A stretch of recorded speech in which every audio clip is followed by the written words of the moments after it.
so, proceed with electrical design. Ito yung maraming trabaho kasi sa isang building, talagang electrical ang pinakamarami talaga. Yun ang tinuro ko sa basic MEPS. Basic MEPS design. Okay? So, lighting and so on. So, here, andyan yung usual assumption for electrical practitioner. Since most of us are electrical, so I will not explain too much of this. Here also, the reference to our Philippine Electrical Code and also the available demand factor provided for in the PEC. And I'm just showing here the difference between the nominal voltage, the actual voltage, and the utilization voltage. Kasi meron yung makita niya, sir, ano yung 240 volts compare sa 230 at saka 220? Well, 240 is the power from the secondary of the transformer. Ito, transformer to. So, the power of this is referred to as 240 volts. Ngayon, by the time it reaches the secondary breaker here, now it becomes 230. Why? Because you have to allot a certain voltage drop from the transformer to the first main breaker mo after the meter, which is this one, no? So here, the voltage here should be 231. Saan mo naman makita si 220? Well, si 220 doon sa mga loads, no? Sa outlet, sa ilaw, sa mga motor. That's the assumption, no? Of course, ano lang yan, ha? Para lang madali mag-describe, but pwedeng hindi 220, pwedeng 221, pwedeng 222, di ba? Or 219, or 218. So, yan yung voltahe na utilization voltage 220. Okay? Then, lighting system. This is common for us electrical practitioner. Anyway, just follow the example. And here, same. So, I'll not, because this is very elementary for us electrical practitioners. No? Small power, I think I like to emphasize here is the specification that per outlet is 180 volt ampere. Remember, this is a minimum recommended. In other words, because you have a duplex outlet, dalawahan yan dalawang butas, no? So, dapat minimum 180 times 2. Dapat 180 times 2. Kaya ito, makita mo dito, multiply ko ng times 2. Okay? Yung capacity niya. Ito, 2. Ito, makita mo yung 2 na ito. So, 180 volt amperes times 2. Kasi maraming, naninita, sabi ni Code, 180 per outlet lang. Tapos sabi niya, ang isang outlet is duplex. Sabi ko, naku, maabuso yan. Hindi safe ang design mo kung ang gagamitin mo 180 lang per convenience outlet na duplex. Hindi safe. Kailangan i-times 2 mo. At kung meron na lumalabas ngayon na outlets na tatluhan pa. Pag tatluhan ka, multiply mo ng 3. Kasi yun ang talaga no? Okay? Para yung iyong design will become much conservative or much safer. Okay. So here, one example on how to compute for how many home run circuits. Okay. Ito. Just follow it up. And air conditioning.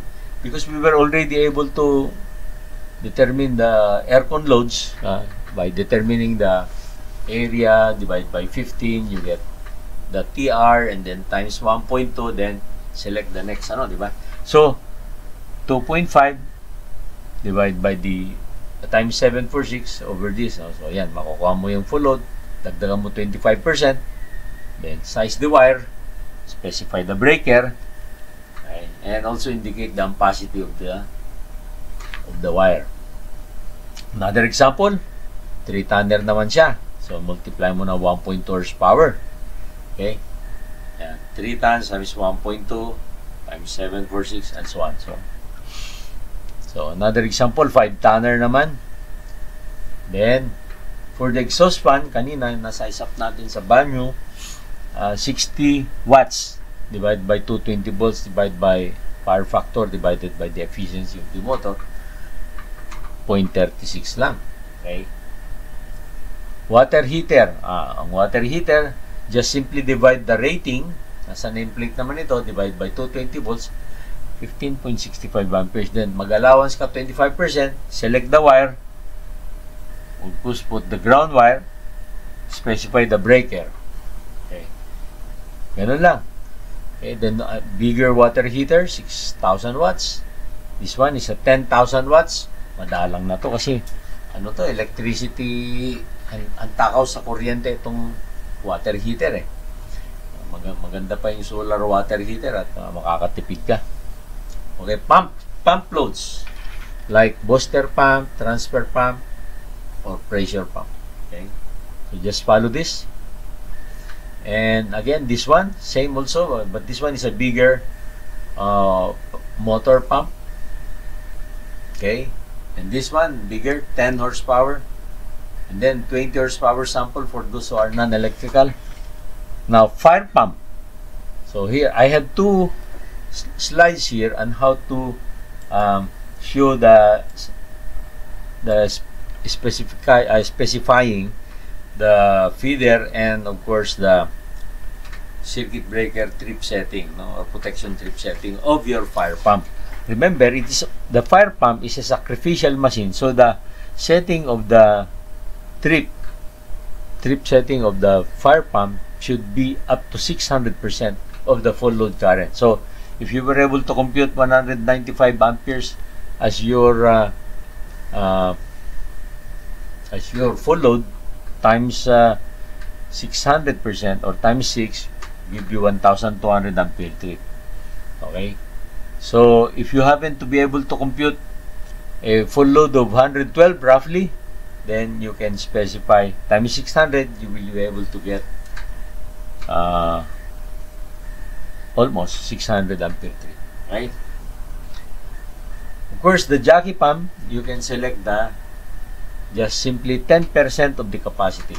So ito, 10% of this would be 7.5 horsepower jockey pump. Stairwell pressurization, I mentioned already capacities earlier in the mechanical portion of this PowerPoint. So, using it, 15 horsepower divided by the times 746 divided by square root of 3 divided by the voltage divided by power factor divided by the efficiency. You get 39 amps times 1.25, 48.7 amps. Then select the wire and so on. Elevator load, so you get first the horsepower rating, you get the current at 25%, then you can specify the feeder. Okay, but some elevators have smaller capacity drives, no? So you have to, but in the meantime, when you are designing, you can select this capacity and then adjust them later when the final value or final data sheet of the elevator arrives. And here, load schedule. Since we are electrical practitioners again, then mani-mani lang ito sa inyo, no? Sa atin. And so with this, and here, for calculating the three-phase load schedule.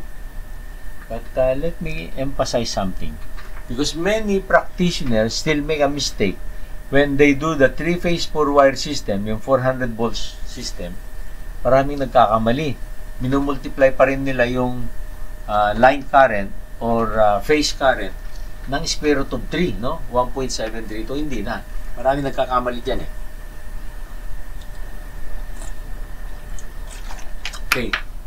In the three-phase three-wire, dito sa kaliwa, in the three-phase three-wire, yun, yung line, yung phase current mo, multiply mo ng square root of 3, 1.732. Dito sa 3-phase 3-wire. Ito yung 220 volts 3-phase 3-wire. Ano pa? 440 volts 3-phase 3-wire. Pero kung ang system mo, yung line to neutral, no? 400 volts slash 230 system, 3-phase 4-wire system yan. Aba, yung line current mo is equal to your phase current. Hindi mo na kailangan i-multiply ng square root of 3. Okay? At yung line A, B, C mo, yung line neutral mo, ipareho mo sa line ABC. Okay, tapos meron kang ground wire. Ano itong ground wire? Maliit lang to. Oh, although nanggaling yan sa sa Google. Okay. Neutral wire. Okay. Sizing the transformer. So now here I have an example, since most of us electrical, mani ito sa atin, no? Okay. And sizing the standby generator, ayan, mani sa atin to. Okay. Then sizing the solar power, I refer you to what we've already uploaded in our YouTube seminar, webinar, no? Marami nang naka-upload nito. So I encourage you to visit them if you have not, para madagdagan din, no? And a typical single line, so it's very common for us. Now we go to the load schedules for the high level, no? So now here I have an example, 11-story building load schedule. So I provide here for the power panel for ground for G2, power panel for second, power panel for third floor, power panel for fourth, until power panel for the 10th, power panel for the penthouse, which is the 11th floor. So ayan sila. Okay, but of course you have to show yung iba, no? Ayan, ito, no? So naka-indicate nandyan. Okay, tapos yung computation niya. Okay, ito fire pump, and then yung elevator motor, 15 siya, 400 volt system. Okay.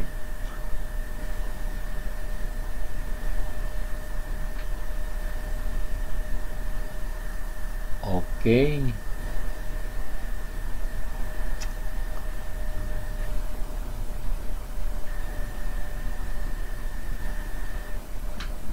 Then, what else? Ito, power panel for the pump room, may transfer pump, sump pump, transfer pump, exhaust fan, duplex, throwerless. Yan. Okay, so may single phase, may 3 phase. At take note, A neutral, B neutral, C neutral. Okay. Then another one, ito naman sa roof deck, no, power panel for the roof deck, pump room din sa roof deck, and so on, no? So this pump room is for the pressurizing. Then for each floor, the units, main circuit breaker for the second, third, fourth, up to the 10th. Then sizing the substation transformer. So you will notice here that the transformer sizing, yan, total for 74.26 kVA, use 3167 kVA. 3167 divided by square root of 3 divided by 34.5, you get 8.38 amps sa 34.5 kV side. Okay. And for the secondary side, 400 volts, so 723.15 amps. Two sets of 3250 plus another one for the neutral, same size, 250 mm, 250 mm, but must be 2 sets. Then main breaker is 800 amps, ampere trip, 800 ampere frame, triple. By the way, this is a 3-phase 4-wire but with triple breakers, no? So the wipe point is always grounded in this design. Okay, genset, ayan, we have a sizing of the genset. And it is a typical load schedule for an STP.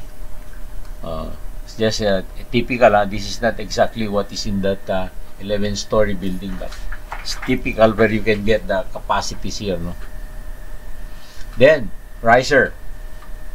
Ito medyo pinutol-putol ko yung mahabang riser just to show, no? So this is the uppermost floor, roof deck level. So roof deck level, here you have the elevator motors and then blowers. Ito, elevators, blowers.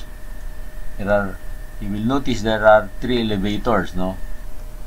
one service, and then 2 passenger elevators. So roof deck, and here is the 11th floor. So that means that the roof deck floor is the 12th. Okay, so here is the 11th floor. Okay, then here is the 10th floor. Ito, 10th floor. This is naman 9th floor. So you will notice that bus duct system was used, and here is the connection of the bus duct. Here's the main breaker of the bus duct, and then it has a meter center and a bus bar gutter here, and here is the breaker gutter. Then the different panels in the studio units or hotel room units. So,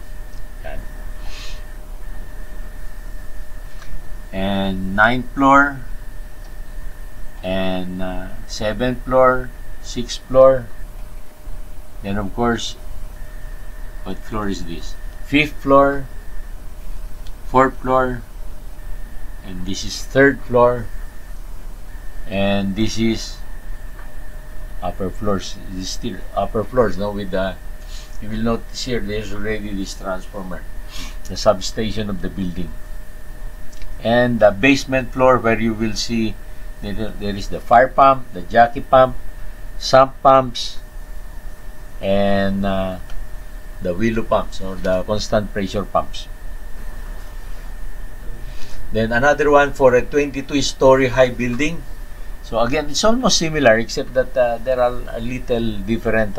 You will notice now that I emphasize here is the lightning protection system. So early streamer emission. So ito siya, installed at the topmost floor above the elevator shaft. Okay, or machine room of the elevator, no? And there are 2 elevators here. Ayan. And the metering center of the penultimate floor.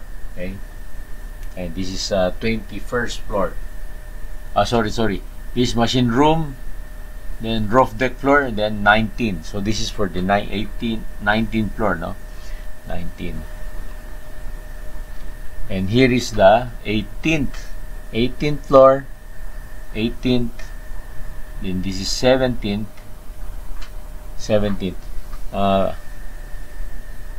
There is a loft here, no? You will notice that 17 din to, no? This entire floor here is 17. This is the lower 17th, and this is the upper 17th. Parang may second floor yung building. Yung unit, may second floor yung unit. Okay, may loft. Tawagin nila may loft. 16th floor, ito, kanya-kanya na. Wala na siyang loft, no? 16th floor, 15th floor, 14th floor, 12th floor. You will notice walang 13. May pamahiin, no? Then 11th, 10th, 9th, 8th. Then 7, 6, typical, no? 5, 4. Then 3rd, and then 2nd, and then ground. Ito na yung ground. Okay. Andito pala yung discharge counter with enclosure is installed at the 2nd level. And then of course, you now have the entrada, service entrance here, no? Okay, and then going to the system. Medyo malabo lang, no? We have a mother meter here. Ito, this is the mother meter, and as you notice, each floor may meters, no? Yan, no? Okay, how many? Dami. Okay. There. Typical riser diagram for lightning protection. So, I think we already have also discussed this in one uploaded video already. But anyway, for those who are coming in for the first time, we are showing you here how we should ground the metallic parts of the building, no? So like for example, the rebars, mga rebar ng reinforcement, no? Mga buhos, kailangan bago magbuhos yan, nakakonekta na yan. Meron ka ng ground wire na nakakonect yan. Papunta dun sa ground wire mo na mula baba hanggang pataas, no? At yung mga wire gutters, no? Bus bar gutter, upper portion, and the breaker gutter should be adequately grounded to this grounding grid, no? Even your fire water line, if it is a BI pipe, should also be grounded. Okay, so electrical parts, panel boards, and so on and so forth must be grounded. And here are typical drawings for the early streamer type arrestor. This one, no? So how to mount it on top of a building na meron siyang crest na ganyan. Okay. And if it is on top of your elevator shaft, so, okay, my suggestion is to use high voltage insulated cable for the down conductor if the building is residential, okay, for safety purposes. Okay, so that's it. It is a very short PowerPoint. The thing that would give you references are anyway provided in here. Those who may want to get a copy will send you a copy of the PDF copy of the PowerPoint, so you can easily have a guide when you're going to design. Of course, those who have already done some high-rise, you don't need this. But those who are going to design a high-rise soon, I think this should be able to give you some guide on how to do it. And of course, you can always improve it. You can always come up with innovations in order to make your design,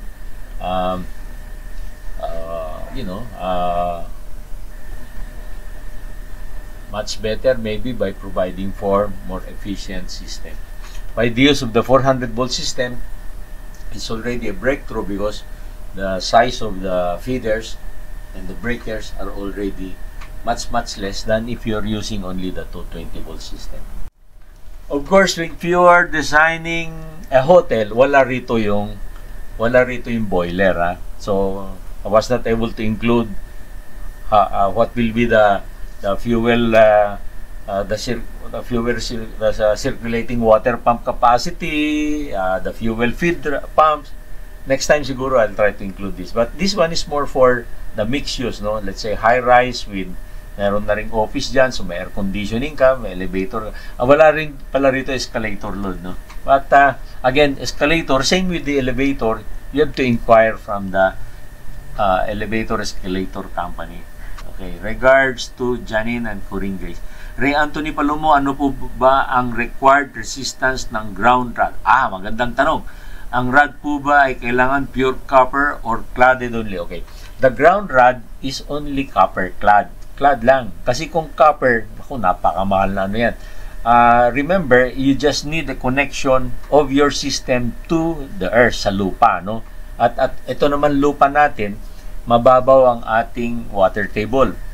Kunting ilang pie lang, may tubig na dyan, lalo na yung, except siguro sa mga lugar ng Quezon City na mabato, no? Ng mga, mga maadobe, yung mga lugar sa project 3, 4, ganyan, bato. So yun, medyo iba. So doon, medyo kailangan mo dagdagan ng ground rod mo siguro, no? O magbaong ka ng ground cables, no? Okay. Ngayon, ang tanong niya, ano bang value ng ground resistance? Okay. In my experience, I highly recommend that your ground resistance should be as much as possible 1 ohm. Pagka mataas ka, kunyari nagbaon ka at nagsukat ka, 3 ohms yan, 5 ohms yan. Lalo na kung mas mataas pa, nako, hindi maganda.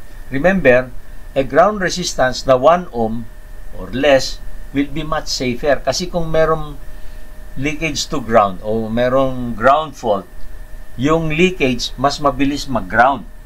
Imbes na dumaan siya sa tao, kunyari ang body, katawan ng tao, pasmado ang kamay.